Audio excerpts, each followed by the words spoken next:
Olá pessoal, na aula de hoje falaremos sobre a lei de Faraday-Lenz.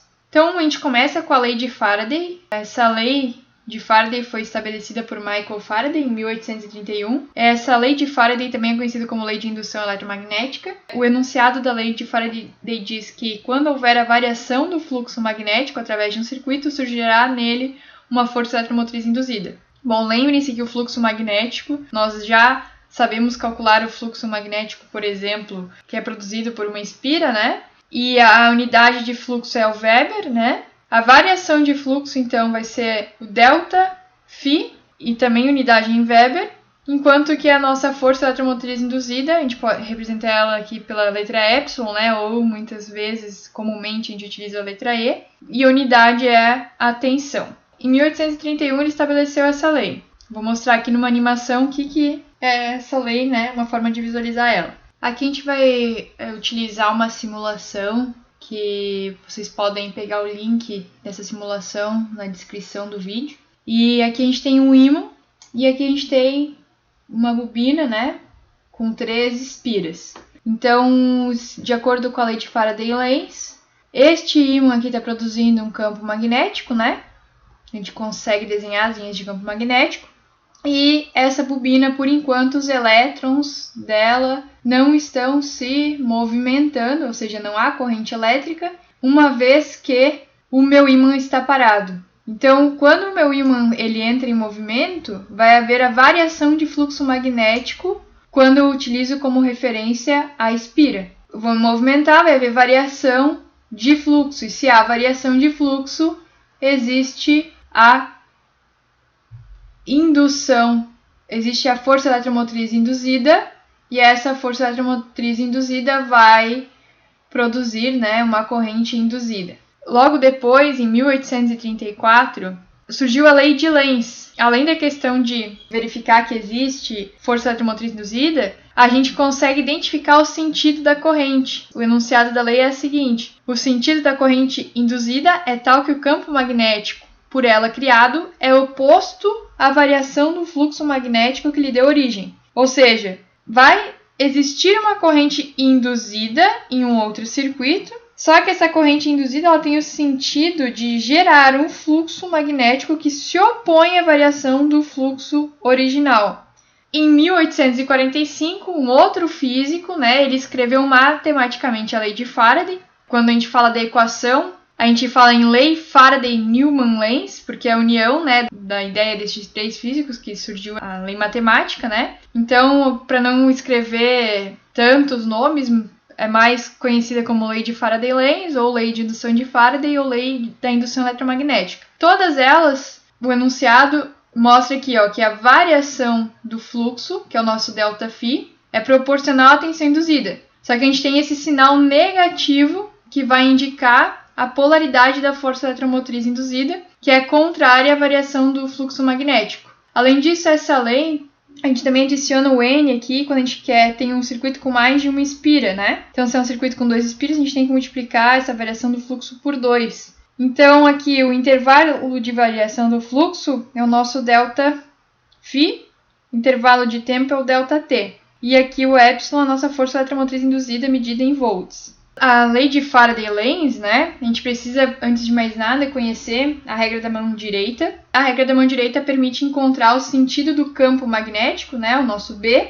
em função do sentido da corrente elétrica. Então, a gente aponta o polegar, o dedo polegar, para o sentido da corrente elétrica. E aqui coloco em parênteses corrente elétrica convencional, porque na verdade a gente sabe que os elétrons eles fluem no sentido contrário da corrente elétrica convencional. Na verdade, os elétrons aqui estão fluindo no sentido indicado aqui por esse vetor em azul, né, para baixo, só que o sentido convencional nos diz que a corrente elétrica é para cima. Então a gente utiliza o sentido da corrente elétrica convencional para indicar o sentido do campo magnético. Então percebam que o polegar, o dedo polegar está indicando aqui para cima, enquanto isso os outros dedos, né, vão ficar em volta aqui desse fio condutor, né, indicando que o campo magnético aqui forma uma circunferência. Então se eu pegar aqui do lado esquerdo, ó, uma espira quadrada, se eu colocar aqui meu polegar em qualquer um desses sentidos aqui indicados pela corrente elétrica convencional I, o meu fluxo no centro da espira é para a esquerda. Caso eu inverta o sentido da corrente, aqui eu vou ter que o sentido da corrente elétrica agora vai indicar para cá, e se eu aplicar a regra da mão direita, ó, indico o polegar aqui, vai para o lado contrário, sentido contrário, ou seja, da esquerda para direita, campo magnético B. E aqui em cima tem uma imagem para a gente se lembrar que o sentido convencional da corrente elétrica, que é o nosso I, é o contrário ao sentido dos elétrons, que é o sentido real, que aqui indicado é da esquerda para a direita. Percebam que na lei de Faraday-Lenz nós temos 4 situações possíveis, por exemplo, num conjunto aqui formado por um ímã e por uma espira. Eu tenho aqui um campo magnético produzido pelo ímã, então a gente conhece o sentido dele, ou seja, sai do polo norte para o sul as linhas de campo magnético, e eu tenho uma bobina parada. Se eu aproximar este ímã, ele vai andar um pouquinho aqui para a direita, eu vou aumentar essa quantidade de linhas no centro dessa espira. Só que de acordo com a lei de Faraday-Lenz, vai surgir uma corrente induzida na espira de tal maneira que se opõe à variação do fluxo original. O sentido convencional da corrente vai me dizer que é um sentido aqui horário. O sentido horário vai criar um fluxo de oposição aqui da direita para a esquerda. Agora percebam que eu tenho aqui o norte, ele vai se aproximar dessa minha espira. E aqui eu estou mostrando o sentido da corrente real, ou seja, eu estou mostrando os elétrons se movimentando. Lembrem-se que a lei de Faraday-Lenz, ela indica o sentido da corrente convencional. E aí, com a regra da mão direita, por exemplo, vocês podem calcular o sentido do campo magnético. Norte se aproximando, os meus elétrons vão para baixo. Na situação 2, o que acontece? Agora eu tenho a mesma posição da bobina, da minha espira, e também do ímã. Só que agora o meu ímã está indo para a esquerda. Significa que as linhas aqui, essas linhas aqui do polo norte, vão se afastar da minha bobina. E para ele se opor a essa variação, eu tenho que criar um campo magnético da esquerda para a direita. E para eu criar esse campo magnético, minha corrente tem que estar no sentido anti-horário, corrente convencional. Norte se afastando, os elétrons vão para cima. Mais uma vez. Na situação 3, eu tenho a polaridade sul se aproximando da bobina. Então, para eu me opor a essa variação, percebam que agora a minha corrente elétrica vai estar no sentido anti-horário, criando um campo magnético da esquerda para a direita. Agora, eu vou mostrar o sul se aproximando, polaridade sul se aproximando. Elétrons para cima. Na situação 4, a polaridade sul do ímã está se afastando da bobina. Ou seja, eu tenho agora esse meu ímã aqui se afastando, então eu tenho que criar uma corrente elétrica aqui no sentido convencional, no sentido horário, né? De tal maneira que meu campo magnético no centro da espira seja da direita para a esquerda. Sul se afastando, elétrons para baixo. Então, lembrando mais uma vez que nas animações que eu mostrei, mostram o sentido real da corrente, enquanto que aqui a nossa lei Faraday-Lenz, indicando o sentido da corrente, a gente utiliza o sentido convencional. Outra maneira, então, de a gente analisar a lei de Faraday-Lenz é através de um gráfico de variação de fluxo. Então, aqui a gente tem o fluxo magnético em Weber, então ele começa com 9 e depois ele cai para 0. De 9, né, ele está aqui no instante de 0 a 4 segundos, sem variação, e depois aqui tem uma variação de 9 para 0, no instante de 4 a 7 segundos. De acordo aqui com a nossa lei de Faraday-Lenz, a gente está considerando que o número de espiras é 2, então quando a gente substitui aqui nessa equação, a gente tem menos 2 vezes o fluxo final no instante de tempo analisado, menos o fluxo inicial no instante de tempo analisado. Então, neste primeiro ponto aqui, né, no intervalo de 0 a 4, o tempo final é 4, o tempo inicial é 0, o fluxo final é 9 e o fluxo inicial é 9.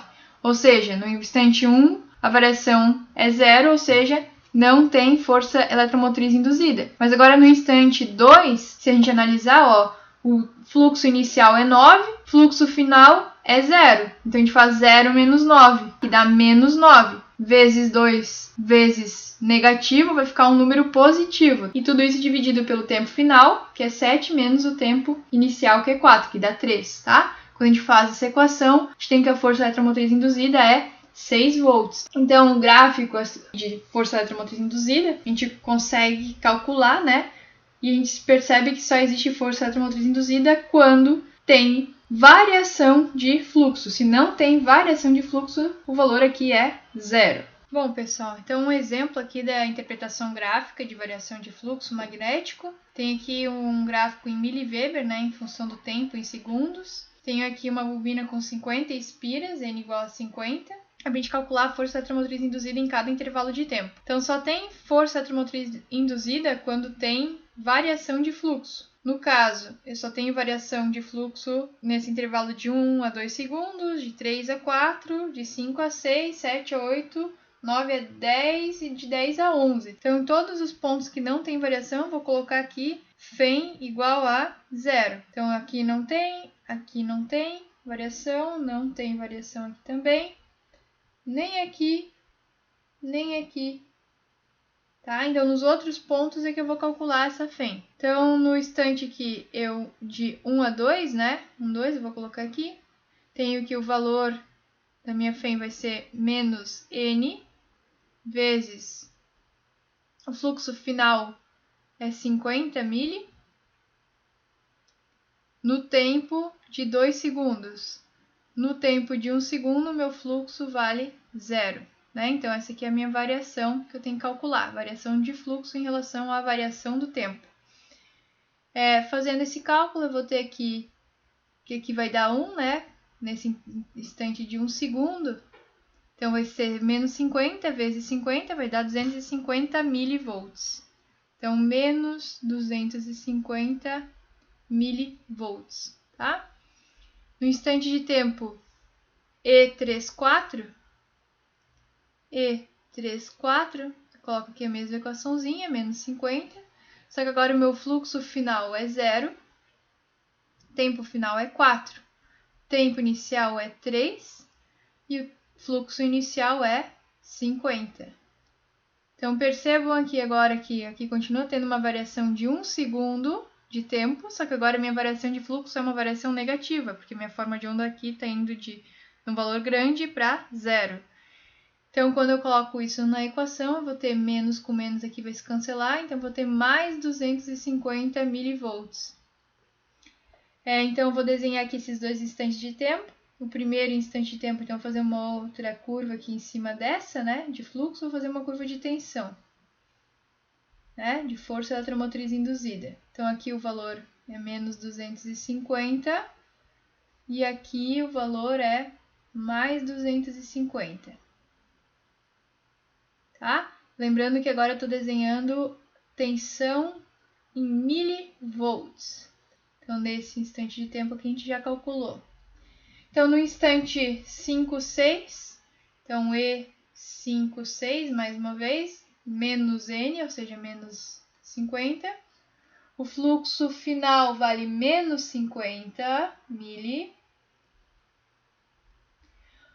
No tempo 6 segundos. No tempo 5 segundos, o fluxo vale 0.